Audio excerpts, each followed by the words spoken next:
queridos alunos do 6º ano, aqui é a professora Carol, trouxe para vocês as atividades 15 e 16 do caderno de atividades de vocês. A atividade 15 é sobre os transtornos alimentares e a atividade 16 é sobre o sistema cardiovascular. Bom, vocês já ouviram falar sobre transtornos alimentares? Vocês conhecem alguém que tem algum transtorno alimentar? Ou você já passou por isso, ou tem algum transtorno alimentar? Já pararam para pensar sobre as causas de algum transtorno alimentar? Já ouviram alguma notícia na mídia sobre alguém, modelos, artistas, que têm transtornos alimentares? Então, eu trouxe para vocês esta imagem que fala, de forma bem resumida sobre as causas, sobre os tipos de transtornos alimentares mais comuns e sobre alguns sinais de alerta. Bom, as causas vão estar relacionadas com a genética do indivíduo, da pessoa, e também com uma carga cultural, com a pressão da sociedade sobre essa questão do estereótipo, sobre da beleza, dos padrões de beleza. Então, tudo isso aí vai estar influenciando, vai ser causador desses transtornos alimentares. Os mais comuns que a gente ouve falar e que a gente sabe, conhece e estuda é a anorexia, a bulimia, o transtorno compulsivo, a hipergrafia, a ortorexia e a vigorexia. E é preciso estar atento a alguns sinais, Quais sinais o indivíduo ele dá, quando ele tem esse transtorno alimentar, um desses transtornos alimentares, Então você vai ver o indivíduo falando muito sobre esse desejo de emagrecer. Você vê que a pessoa ela não precisa emagrecer, mas tem esse desejo intenso de querer emagrecer a qualquer custo.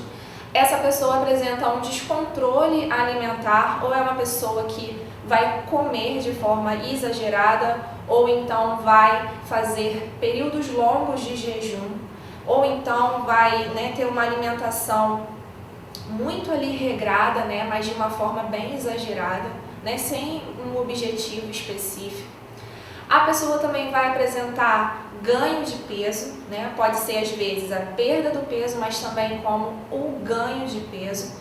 E apresenta um comportamento autodestrutivo, como os vômitos induzidos. Então é aquela pessoa que vai às vezes comer de forma descontrolada e para compensar essa alimentação que foi feita, e no pensamento, poxa, vou engordar, ela vai e provoca o vômito com o intuito de não provocar nela o aumento do peso. Então ela provoca o vômito para não engordar, porque na cabeça dela ela vai engordar porque comeu. Bom, e quais são as consequências dos transtornos alimentares?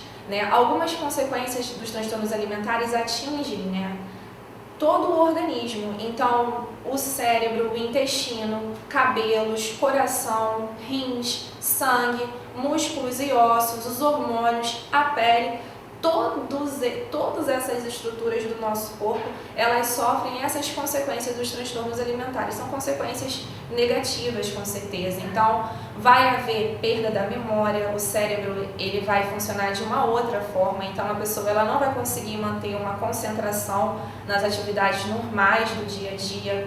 Os cabelos eles ficam fracos e a pessoa apresenta queda de cabelo. Vai haver no intestino, ou prisão de ventre ou um grande inchaço.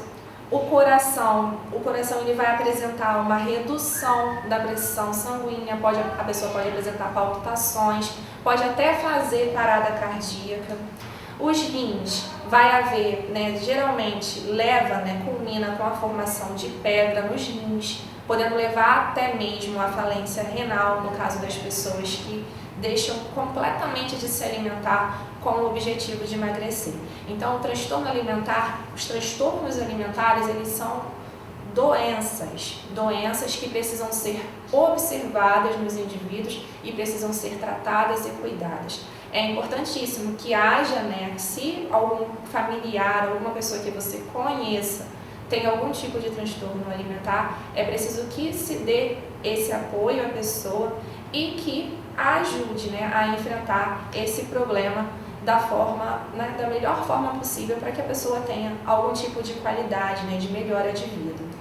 Bom, então como eu estava falando com vocês, né, devido a essa pouca atenção que as pessoas dão a esses indivíduos que sofrem com essas doenças, com esses transtornos, né, então a gente vê aqui que com pouca atenção da sociedade, transtornos alimentares podem levar à morte. Como está mostrando aqui a imagem, a menina ela já é magra, ela já tem uma estrutura magra, mas quando ela se vê no espelho, ela vê uma pessoa completamente diferente. Ela vê que o corpo dela, né, não é o mesmo, ela vê que ela está acima do peso. Então é preciso dar muita atenção a essas pessoas que sofrem com algum tipo de transtorno alimentar. Aqui tem essa charge, né, que diz assim, a origem da bulimia. Né? A bulimia, lembra lá, é um dos tipos de transtornos alimentares. E aí tem ali uma conversa, né, entre as meninas. Eu descobri uma dieta ótima. Você come e depois tira todos os móveis da casa. O exercício faz você emagrecer rapidinho. E aí a outra amiga fala, eu ouvi falar de uma dieta em que você come, bota tudo para fora e emagrece num instante. E aí a outra cena, a outra imagem, é essa menina, né, indo lá vomitar. Bom, pessoal, isso aqui não é verdade, claro. Não existe nenhuma dieta que diga que a gente deve comer e depois vomitar, que tá tudo certo e que a gente vai emagrecer.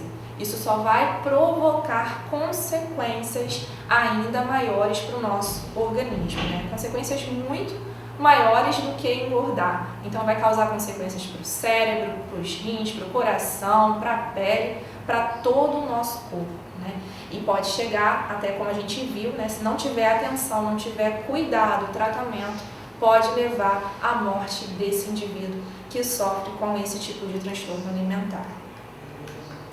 Nessa segunda parte da aula, eu vou trazer para vocês o tema que é sistema cardiovascular.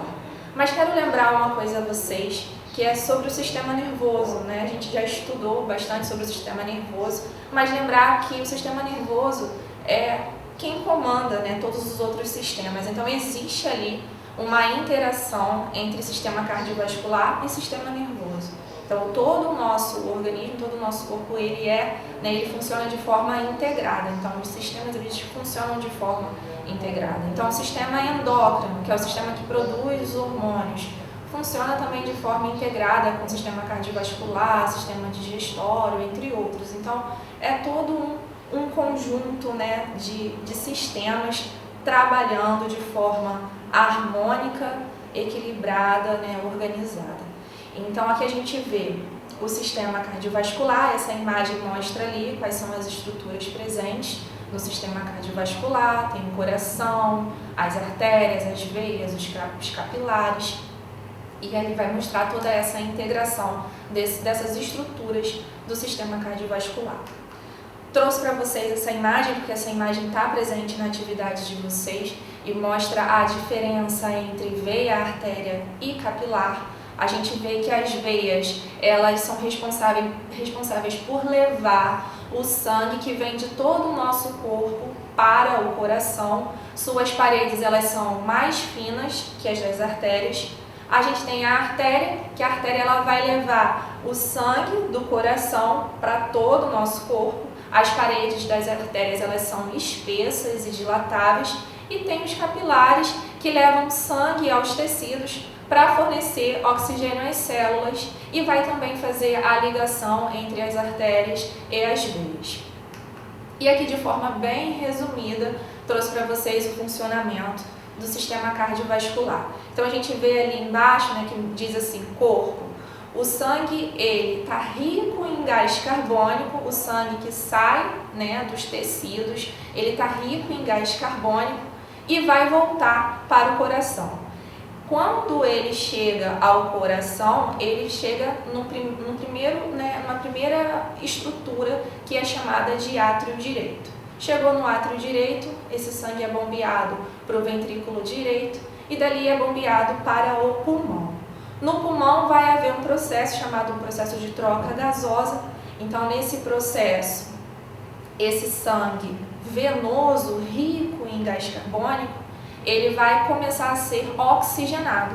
Então, ali no pulmão, esse sangue passa a receber, né, libera o gás carbônico e recebe o gás oxigênio. Esse sangue rico em gás oxigênio, ele vai ser transportado através, né, de uma veia até um outro componente do coração, né, uma outra estrutura, que é o átrio esquerdo. Chegou no átrio esquerdo, esse sangue ele é bombeado para o ventrículo esquerdo e do ventrículo esquerdo ele é mandado, né, bombeado para a aorta, né, é a artéria principal que vai fazer esse transporte desse sangue arterial, esse sangue rico em gás oxigênio para todo o organismo. Então é isso, pessoal. Bons estudos para vocês, façam as atividades e continuem firmes nos estudos.